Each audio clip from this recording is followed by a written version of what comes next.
Wyoming Territory, 1873. The land did not care for a man's name or his sorrows. It offered only two constants: distance and silence. From the porch of his modest ranch house, Caleb Blackwood watched the sun bleed across the vast, bruised sky, painting the distant peaks of the Bighorn Mountains in shades of apricot and violet. The wind, a ceaseless traveler across the plains, whispered through the sparse pines and carried the scent of dust and dry grass. It was a lonely sound, but Caleb had long ago mistaken loneliness for peace. Peace was a fortress, and he had built his walls high and thick over the years. He was a man carved from the land itself, all hard lines and quiet resilience. His face, weathered by sun and worry, held the memory of a younger man, but his eyes, the color of a stormy sky, belonged to someone much older. They saw everything and revealed nothing. Inside him, the silence was even deeper than the one that blanketed his 1,000 acres. It was a deliberate, cultivated emptiness where memories, sharp as shards of glass, were kept carefully buried. Sometimes a sound or a scent would threaten to unearth them. The imagined echo of a woman's laughter on the wind, the phantom weight of a small hand in his own. But he would clench his jaw, focus on the horizon, and force them back into the dark soil of his past. Attachments were anchors, and he had learned the hard way that anchors could drag a man down into depths from which there was no return. Survival was a solitary business. His routine was the bedrock of his existence. Dawn brought chores, the familiar rhythm of mending fences, tending to his small herd of cattle, and working the unforgiving soil. Dusk brought the quiet meal he prepared for himself, eaten at a table set for one, though it was large enough for a family. He had built this house with other hands in mind, with a future he no longer allowed himself to remember. Now, its empty spaces echoed with the life it was meant to hold. He finished his coffee, the last of the warmth fading from the ceramic mug, and stood. It was Tuesday, the day he rode into Redemption Gulch for supplies. As if summoned by the thought, a faint, mournful whistle sliced through the immense quiet. The weekly train. It was a sound that stitched the isolated outpost of their town to the rest of the world, a world Caleb wanted no part of. But today, for a reason he could not name, the sound felt different. Not a simple announcement of arrival, but a premonition, a crack in the unblemished stillness of his world. He ignored the unsettling feeling, grabbed his hat, and headed for the stable. The world could change all it wanted. He would remain the same. The train hissed into the station at Redemption Gulch like a great iron beast sighing after a long journey. Steam plumed into the clear, dry air, mingling with the ever-present dust that coated every surface of the town.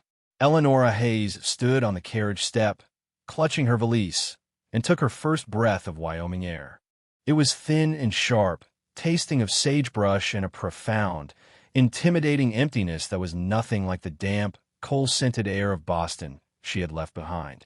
Her fine wool traveling suit, the height of city fashion, felt heavy and absurdly out of place.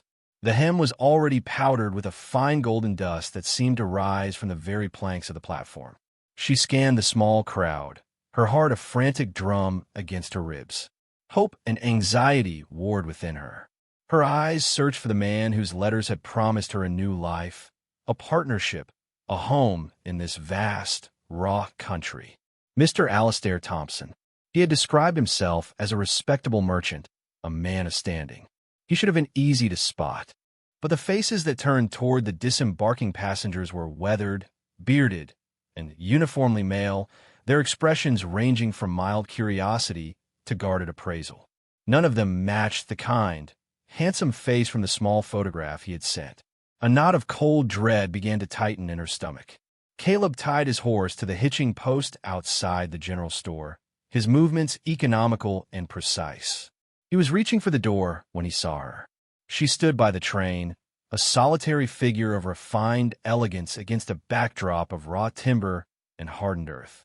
She was like a canary set down in a field of hawks, her honey blonde hair pinned in a neat chignon that even the wind seemed hesitant to disturb. He saw the fine cut of her dress, the polished leather of her boots, the hopeful, searching look in her eyes that was slowly dissolving into confusion and fear. He had seen that look before on the faces of newcomers who had believed the fanciful tales spun by land agents and swindlers. He felt a familiar, unwelcome pang of something akin to pity. He turned away and entered the store. It was not his concern. Inside, the air was thick with the smells of coffee beans, cured leather, and lye soap. He gathered his supplies: flour, salt, coffee, a box of cartridges, and paid the proprietor with a few quiet words. As he turned to leave, he heard her voice, clear and cultured, laced with a tremor of rising panic. She was speaking to Mr. Abernathy, the station master, a man whose kindly face was currently etched with deep concern. "But he must be here," she was saying, her hands twisting the handle of her bag. "Mr. Alastair Thompson. He wrote that he would be waiting on the platform. Perhaps he was delayed." Mr. Abernathy shook his head slowly, his expression full of regret. "Ma'am, I've been the station master here for 15 years. I know every soul in this town and for 100 miles around. There is no Mr. Thompson here. Never has been." The color drained from Eleanor's face. The platform seemed to tilt beneath her feet. The station master's words were a death knell to the future she had so carefully constructed in her mind. Deceived, stranded, alone. The vast, empty landscape that had seemed intimidating now felt malevolent, ready to swallow her whole. Two rough-looking men who had been lounging nearby, their faces unshaven and their eyes greedy, took note of her distress. One of them nudged the other, a smirk spreading across his face. "Looks like the little lady's all alone, Jed," he drawled, his voice loud enough to carry. Maybe she needs a real man to look after her. Before Mr. Abernathy could utter a reprimand, a shadow fell over them. Caleb Blackwood stood there, his canvas sack of supplies held loosely in one hand. He did not speak. He did not have to. He simply looked at the two men, his gaze as flat and hard as granite. It was a look that promised swift, uncomplicated violence. The men's smirks faltered. They exchanged a nervous glance, mumbled something under their breath, and shuffled away, suddenly finding business elsewhere. Caleb's attention shifted to Eleonora. He saw the shock in her eyes giving way to a profound, shimmering despair. That unwelcome feeling twisted inside him again, sharper this time. He cleared his throat. "Ma'am," he said, his voice a low rumble. "Sheriff Brody's office is just down the street. He should be made aware of this." It was a practical suggestion, a way to solve the problem and extricate himself. Eleanora nodded, unable to form words. She took a step, but her legs, weak from the long journey and the sudden shock, felt like they were made of string. She swayed, the world blurring at the edges. A strong hand shot out and gripped her arm, steadying her. The touch was firm, grounding. It sent a jolt through her, a startling point of warmth and solidity in her disintegrating world. She looked up and met his stormy eyes. For a brief moment, she saw something flicker in their depths. Not pity, but something more complex, something that recognized her plight on a level that went beyond mere circumstance. Then it was gone, replaced by that impenetrable, guarded expression. "I'll walk you," he stated, not as a question, but as a fact. He did not release her arm, and Eleonora found she was grateful for the support. Together, they walked the short distance down the dusty main street, a silent, mismatched pair moving toward an uncertain future. Sheriff Brody was a man whose considerable bulk was matched by a quiet, unshakable authority. He listened to Eleonora's story with a patient, heavy sort of sympathy, his brow furrowed. He had heard variations of this tale too many times. Cruel men in the East preying on the hopes of vulnerable women, luring them west with false promises and stealing their travel money through fictitious arrangements. When she finished, he sighed, the sound like stones grinding together. "Ma'am, Mr. Abernathy is right," the sheriff confirmed, his voice gentle but firm. "This Alastair Thompson is a ghost. A fabrication. It seems you've been the victim of a particularly heartless deception." He glanced at Caleb, who stood silently by the door, his presence a solid, watchful weight in the small office. The problem, Miss Hayes, is what to do now. The next train east isn't for a week, and there's only the one hotel in town.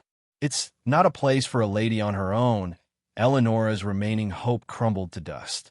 Her funds were nearly depleted, spent on the ticket and the false promise of setting up a new home. She had envisioned a life of purpose and partnership. Instead, she was a charity case in a town of strangers, with predators already circling. Her chin lifted with a spark of defiance she did not feel. I'm not looking for charity, Sheriff. I am perfectly capable of working. Is there any honest employment to be had? Sheriff Brody exchanged another look with Caleb. Redemption Gulch was a town of ranchers, miners, and saloon keepers. The work was hard, physical, and entirely unsuited for a woman of her background. Before the sheriff could formulate a gentle refusal, Caleb spoke, his voice startling in the quiet room. She could stay at my ranch, he said.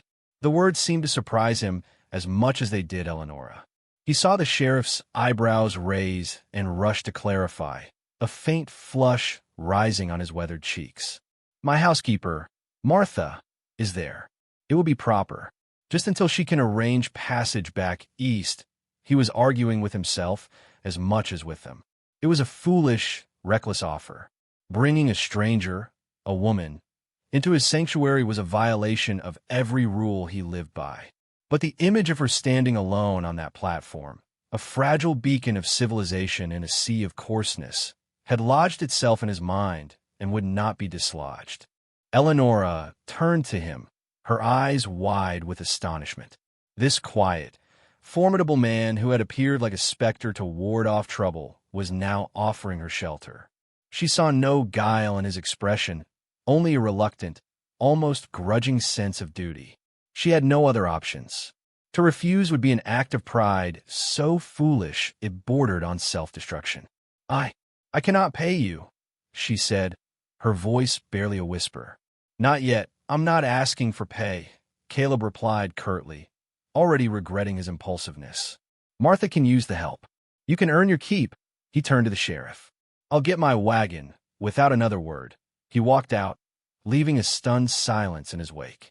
The ride to the Blackwood Ranch was conducted in a near-total silence, broken only by the creak of the wagon wheels and the soft thud of the horse's hooves.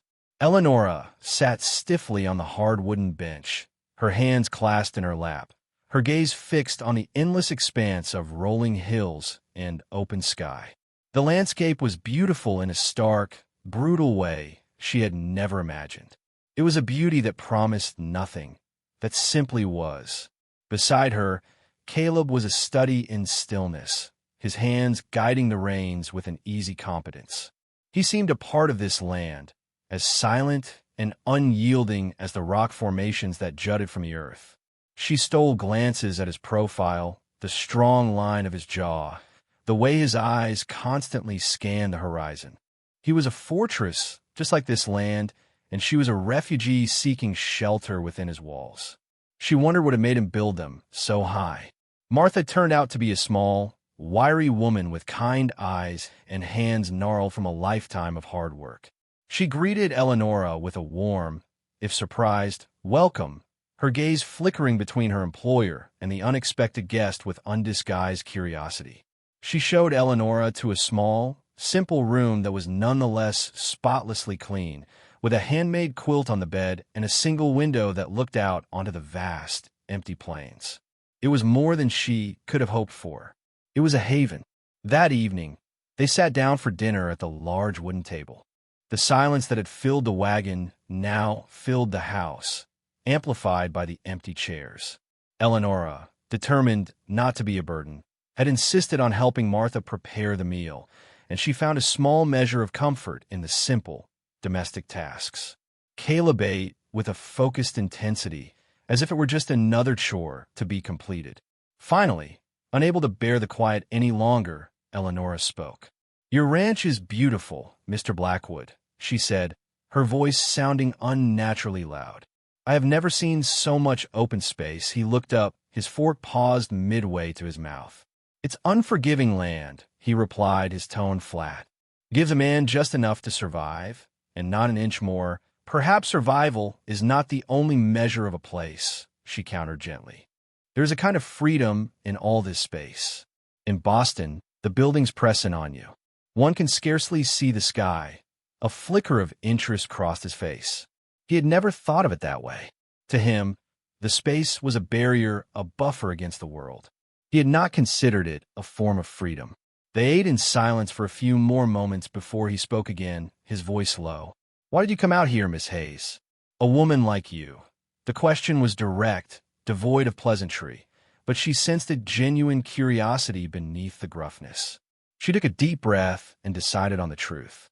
It was all she had left. "My parents passed away last winter," she began, her voice soft but steady. "I was left with a small inheritance, but no real prospects. I was a governess, you see, and my age was beginning to be a disadvantage. The letters from the man I thought I was to marry, they offered a new beginning, a chance to build something, a family, a home." Her voice caught on the last word. She looked down at her hands, ashamed of the tears that pricked her eyes.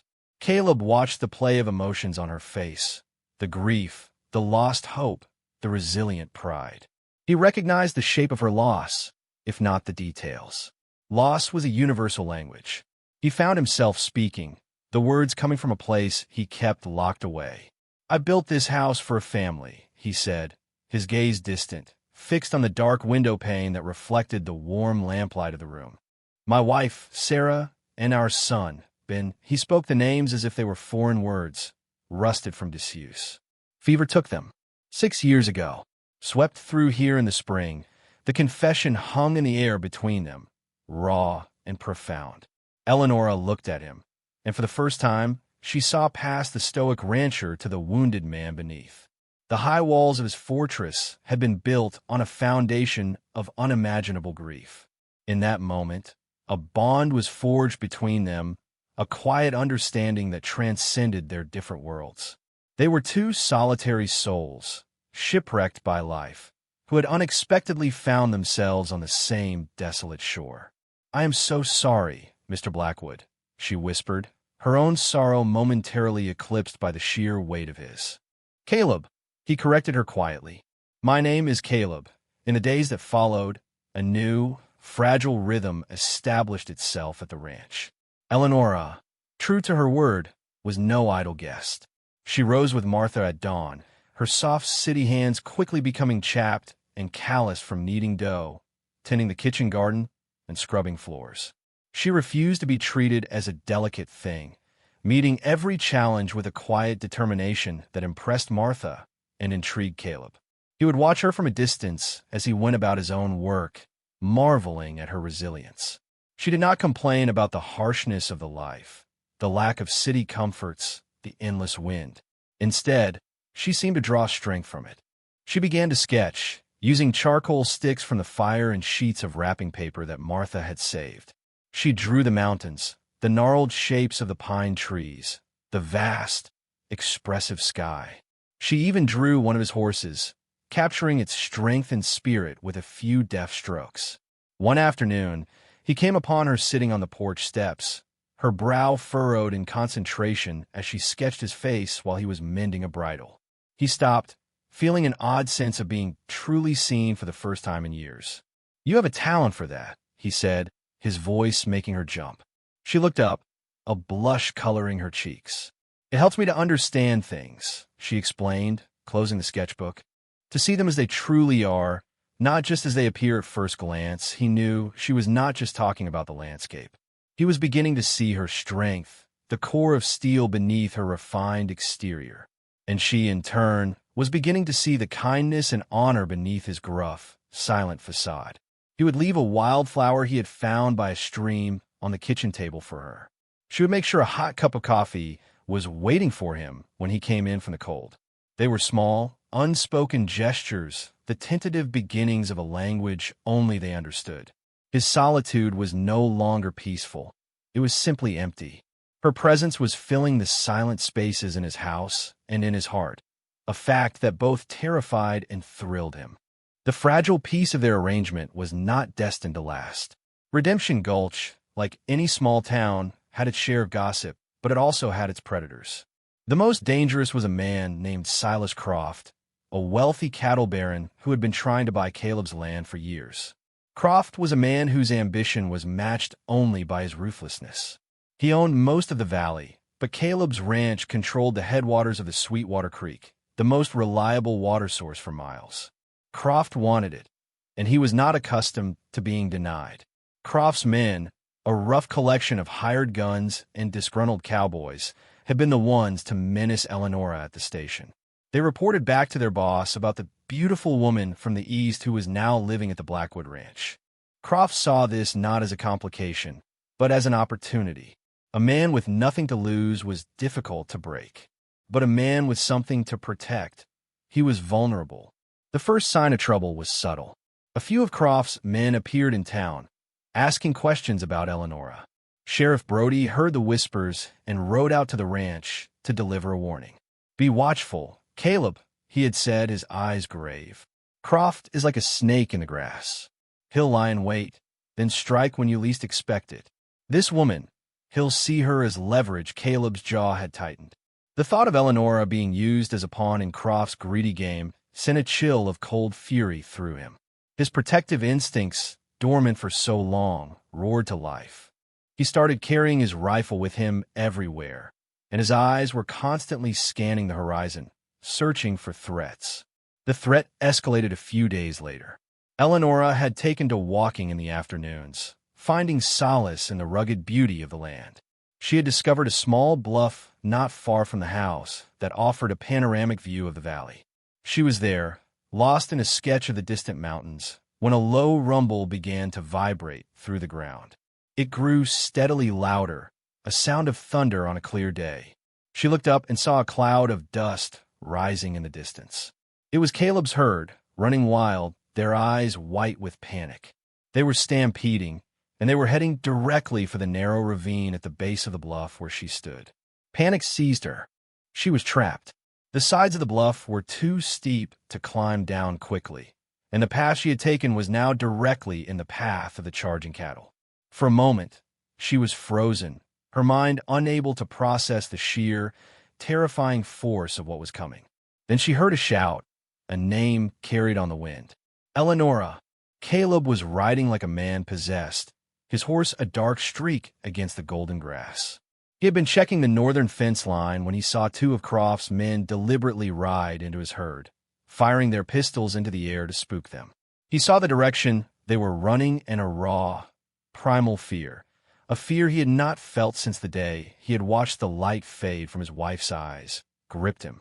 He spurred his horse, urging every last ounce of speed from the animal. He reached the bluff just as the lead steer was moments from plunging into the ravine. He did not slow down.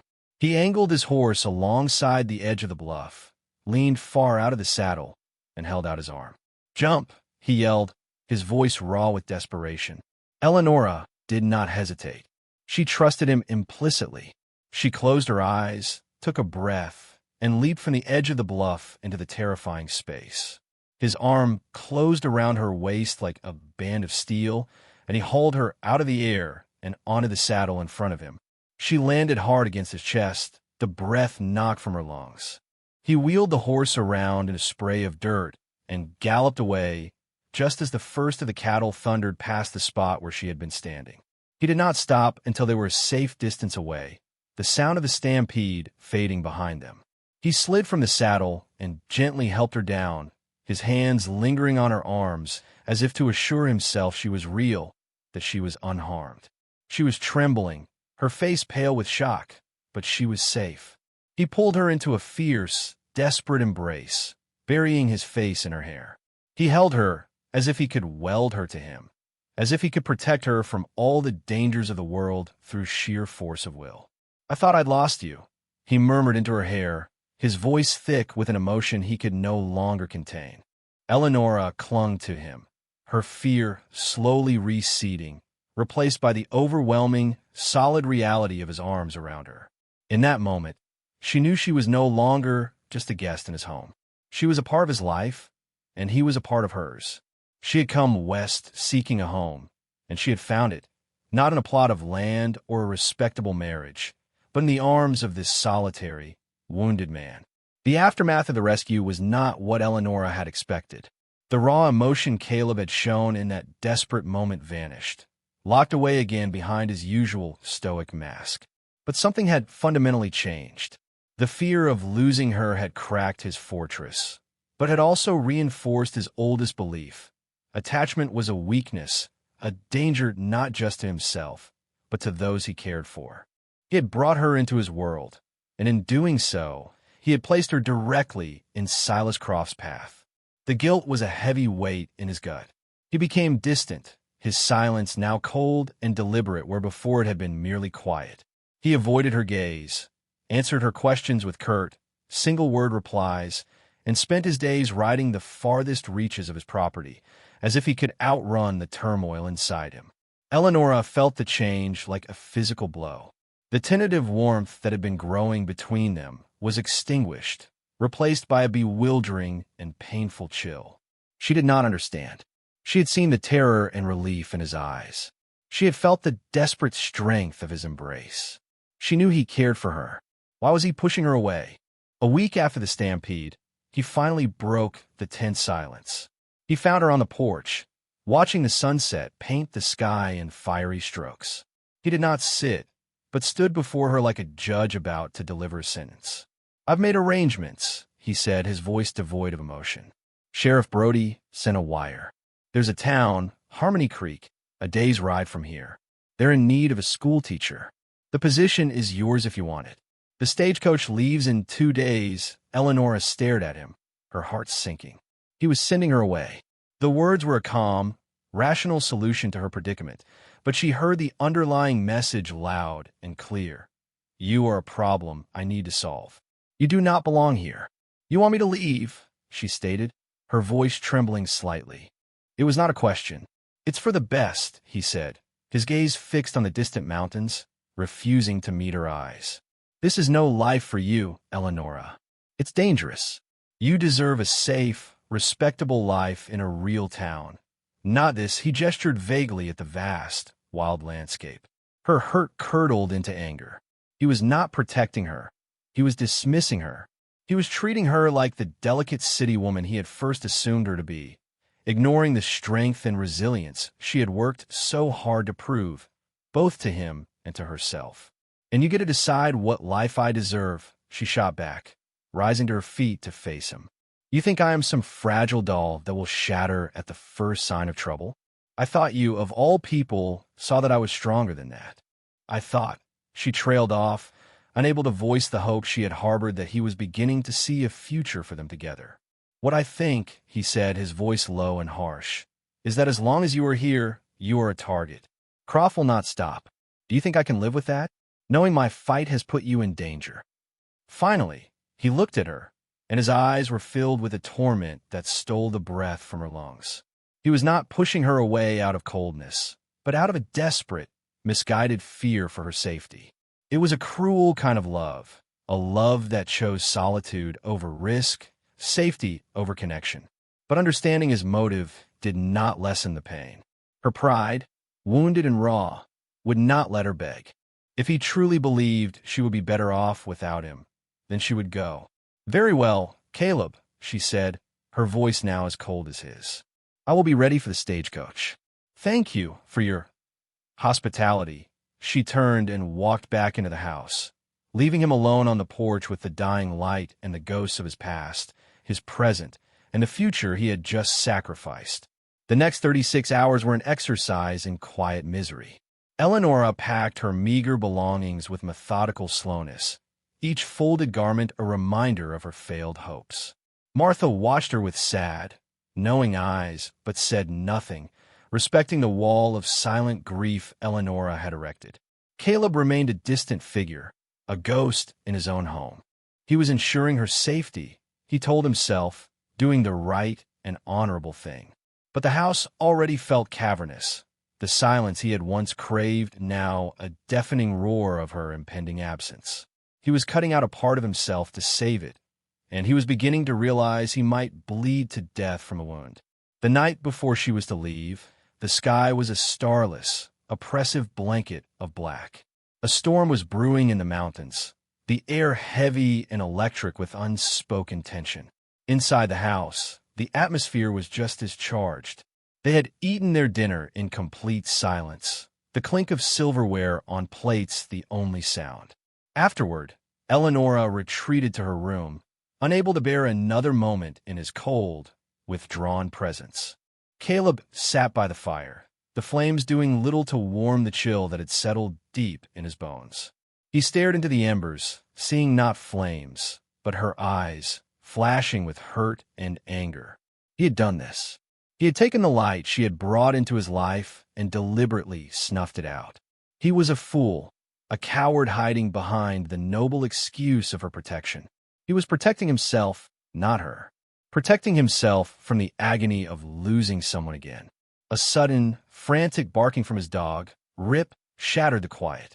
It was not the dog's usual territorial bark. It was sharp, panicked. Caleb was on his feet in an instant, grabbing the rifle he now kept propped by the door. He moved to the window and peered into the inky blackness. At first, he saw nothing. Then a flicker of orange caught his eye, a hungry, growing light near the barn. As he watched, the flicker blossomed into a full-blown flame, licking its way up the dry timber walls. "Fire!" he yelled, his voice a harsh crack of sound. He heard a gasp from Eleanor's room. It was a diversion, he realized instantly. A classic tactic to draw him out of the house and leave it undefended. Croft was making his move. "Eleonora, stay inside. Bar the door and stay away from the windows," he commanded, his mind racing. He could not let the barn burn. It held his horses, his tools, his entire livelihood. But he could not leave her alone. Before he could decide, the decision was made for him. A window on the far side of the living room shattered inward, and the hulking shape of a man began to climb through. Caleb did not hesitate. He raised his rifle and fired, not at the man, but into the ceiling. The deafening blast and the shower of plaster sent the intruder scrambling back out into the darkness.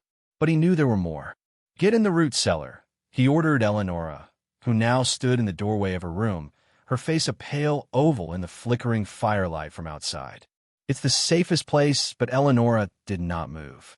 The woman who had faced down condescending city matrons, a treacherous journey, and the crushing disappointment of a cruel hoax was not about to cower in a cellar while the man she loved fought for their lives. Her fear was a cold knot in her stomach, but her resolve was a fire in her veins.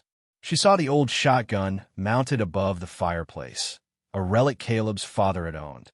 "No," she said, her voice clear and steady. "You will not fight them alone."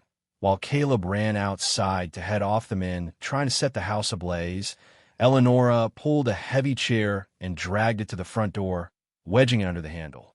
She then climbed onto a stool and wrestled the heavy shotgun from its hooks. It was far heavier than she had imagined, the cold metal a grim reality in her hands. She had no idea how to load it, but she prayed the sight of it would be a deterrent. Outside, the night erupted into chaos. Gunshots split the air. Caleb used the shadows and the outbuildings for cover, his movements swift and deadly efficient. He was one man against at least four, but this was his land. He knew every rock, every dip in the terrain. He took one man down with a shot to the leg, sending him screaming into the night. Another made the mistake of charging him in the open, and Caleb met him with a brutal efficiency that left him unconscious in the dirt. Back in the house, Eleonora heard a noise at the back door, the splintering of wood as a heavy boot kicked against it. She hurried to the kitchen, her heart pounding. The door shuttered again, the frame beginning to give way. She looked around wildly, her eyes landing on the heavy cast-iron skillet hanging by the stove. It was not a gun, but it would have to do. Just as the door burst open and one of Croft's thugs lunged inside, a new sound joined the fray, the thunder of approaching horses and the unmistakable boom of Sheriff Brody's voice. "This is the sheriff. Drop your weapons." The attacker in the kitchen froze, his eyes wide with surprise. That moment of hesitation was all Eleonora needed. She swung the heavy skillet with all her might, connecting with the side of the man's head with a sickening thud. He crumpled to the floor without a sound. The arrival of the sheriff and a posse of half a dozen deputized townsmen turned the tide completely. Alerted by the distant glow of the fire, they had ridden hard from town. Croft's remaining men, caught between Caleb's deadly accuracy and the law, quickly surrendered. Silas Croft himself was found cowering behind the water trough, his arrogant bluster dissolved into pathetic whimpering. In the sudden, ringing silence that followed, Caleb raced back into the house, his chest tight with a terrible fear.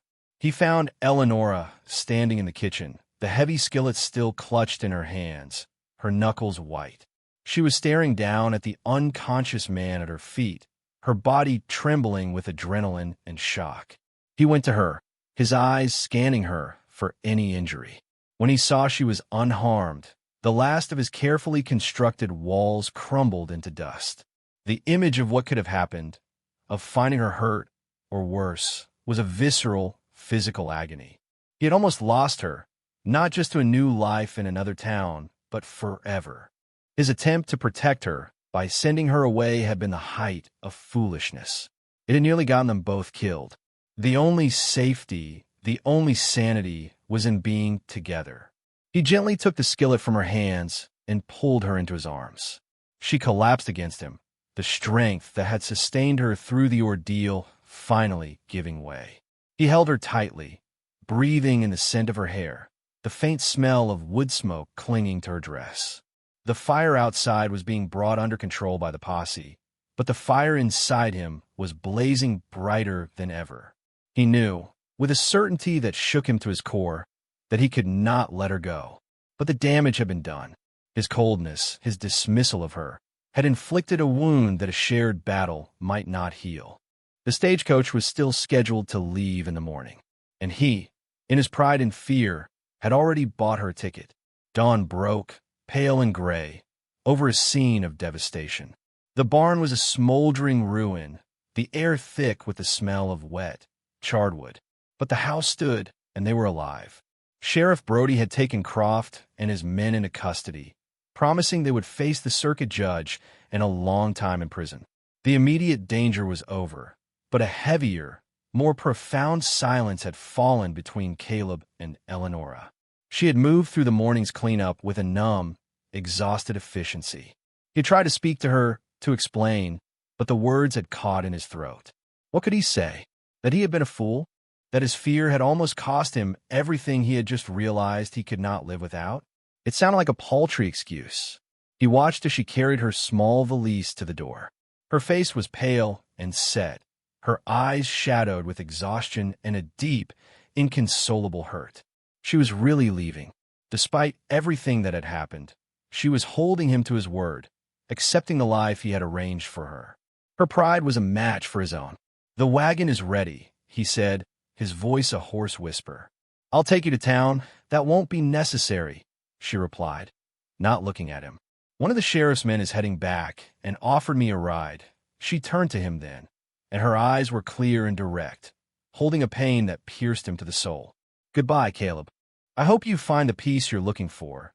He could only stand there, mute and paralyzed, as she walked out the door, out of his house, out of his life.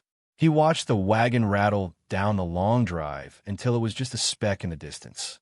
The silence she left behind was absolute. It was the silence of the grave he had dug for himself. He spent the rest of the day in a haze of self-recrimination.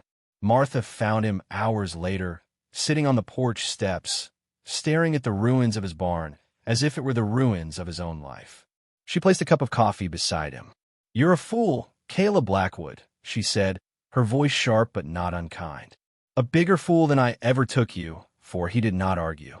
"I was trying to protect her." "Martha, protect her?" The old woman snorted. "You weren't protecting her. You were protecting that cold, empty hole in your chest. You were so afraid of it hurting again that you chose to keep it empty. That woman, she walked into this house and filled it with light. And you, like a coward, blew out the candle because you were afraid of the dark." She shook her head. "Love isn't about safety, boy. It's about courage. The courage to risk getting hurt. You lost Sarah and Ben, and God knows that was a tragedy. But the bigger tragedy is letting their memories stop you from living." Her words were like a physical blow, knocking the air from his lungs and the blinders from his eyes. She was right. He had been a coward. He had honored the memory of his dead family by refusing the gift of a new one. He had mistaken his fortress of solitude for a sanctuary, when it had only ever been a prison. And he had just willingly handed the key to the only person who had ever been able to unlock the door. He stood up, a new, desperate resolve hardening in his eyes. "Harmony Creek," he said. "How far is it?" "A full day's ride if you push it," Martha replied, a slow smile spreading across her face. "Saddle my horse," he said, already moving toward the house. "The black one. He's the fastest."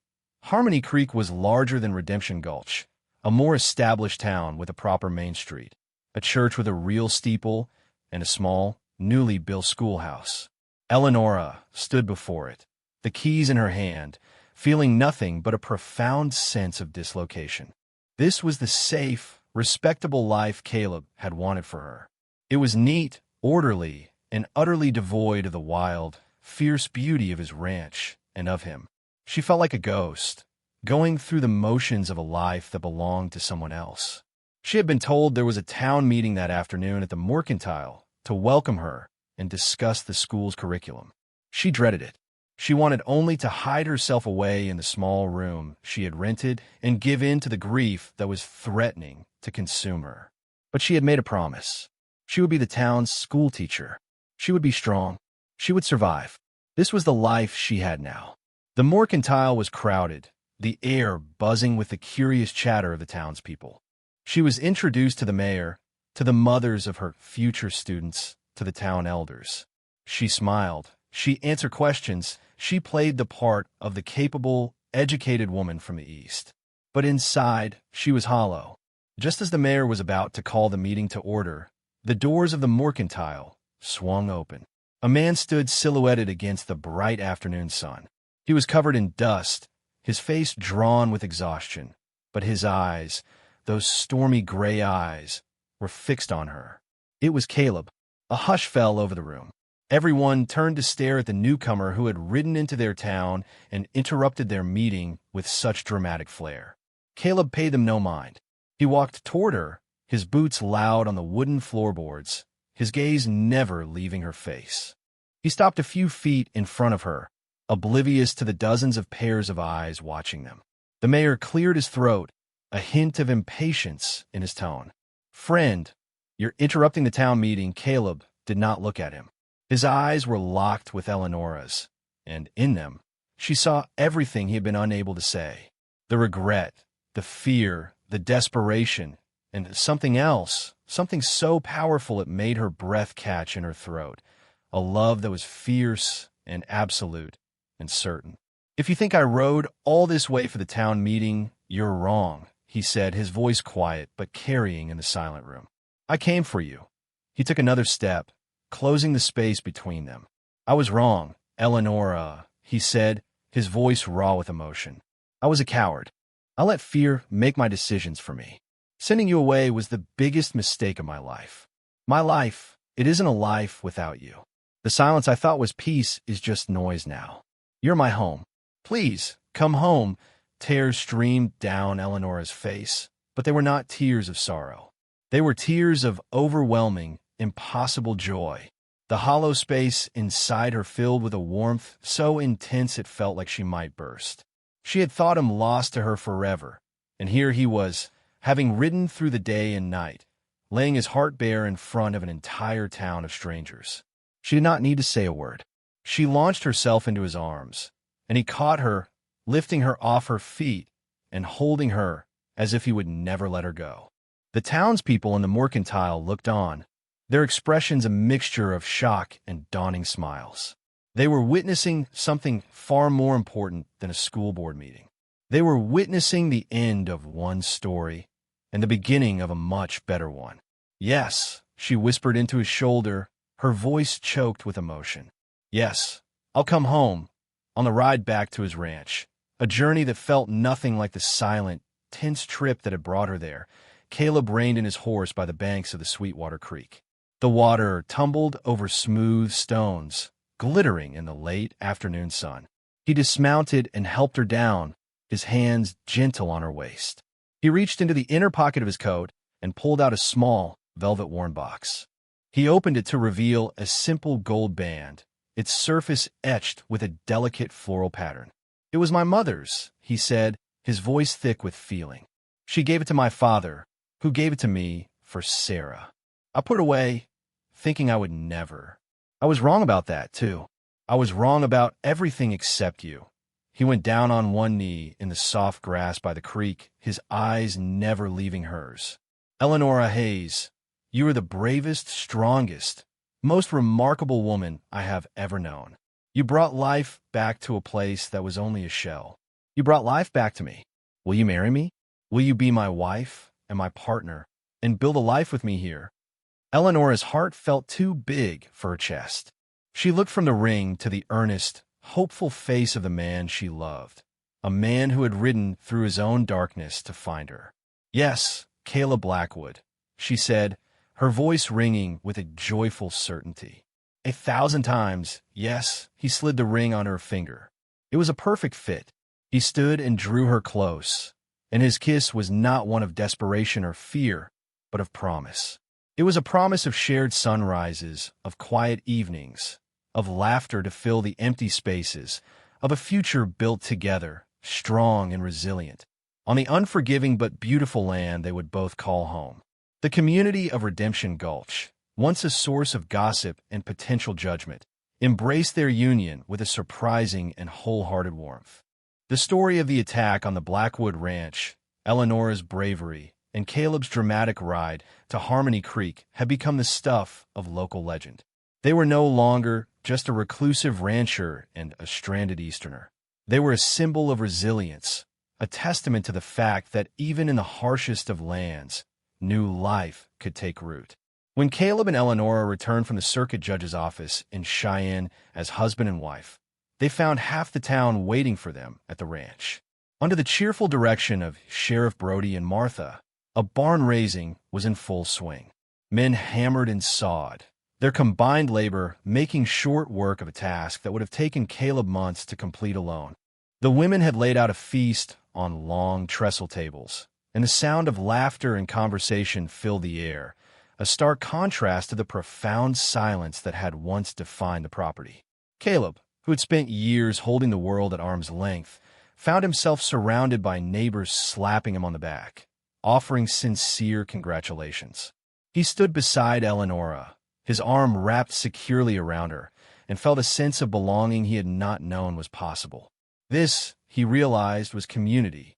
It was not a weakness, but a strength. 2 years later, the late afternoon sun cast long, golden shadows across the valley. The new barn stood proud and strong, a testament to shared effort. The ranch house had been expanded, with a new room built onto the side and window boxes, installed by Caleb at Eleanor's request, overflowing with vibrant red geraniums. The entire property felt different. It was no longer a place of mere survival, but a place of life, of thriving. On the wide front porch, Eleanora sat in a rocking chair, a book open in her lap. But she was not reading. She was watching her son, a sturdy toddler with his father's stormy eyes and a shock of his mother's honey blonde hair, as he took a few determined, wobbly steps across the porch planks. He stumbled and fell onto the seat of his trousers with a soft plop, then looked up at her and giggled, a sound of pure, untroubled joy. "You are a brave explorer, Benjamin," she said, her heart swelling with a love so fierce it was almost painful. They had named him after Caleb's firstborn, not as a replacement, but as an act of loving remembrance, a way of weaving the past into the fabric of their future. It had been Eleanora's idea, a gesture of healing that had finally allowed Caleb to speak of his lost son not with pain, but with a gentle, bittersweet fondness. The creak of boots on the steps announced Caleb's return from the fields. He was no longer the haunted, solitary man she had first met. The hard lines around his eyes had softened, and a smile now came to his lips as easily as his old, taciturn silence once had. He was a husband, a father. He was whole. He leaned down and kissed her softly, his hand coming to rest on her gently rounded stomach, where their second child was growing. "How are my favorite people?" he asked, his voice a low, contented rumble. "We are plotting our next adventure," Eleanora replied with a smile, gesturing to young Ben, who was now attempting to climb his father's leg. Caleb chuckled and swung the boy up into his arms, settling him on his hip. He then sat on the porch rail beside Eleanora's chair, his free arm draping around her shoulders. Together, the three of them, soon to be four, watched as the sun began its slow descent behind the Bighorn Mountains, the same mountains that had once seemed to Caleb like the impassive walls of his prison. Now they were simply the beautiful, majestic backdrop to his life. He looked at the woman beside him, her head resting contentedly on his shoulder, and at the child in his arms, babbling happily. He thought of the long, empty years, the silence, the carefully nurtured solitude he had mistaken for strength. He had been so wrong. Strength was not found in isolation. It was found here, in the warm weight of his wife leaning against him, in the trusting grip of his son's hand, in the shared hope for the future. "This is home," he said quietly, the words a simple statement of a profound and sacred truth. Eleanora turned her face up to his, her eyes shining with a love that had redeemed them both. "It always was," she whispered, her hand covering his where it rested on their unborn child. "From the moment I met you."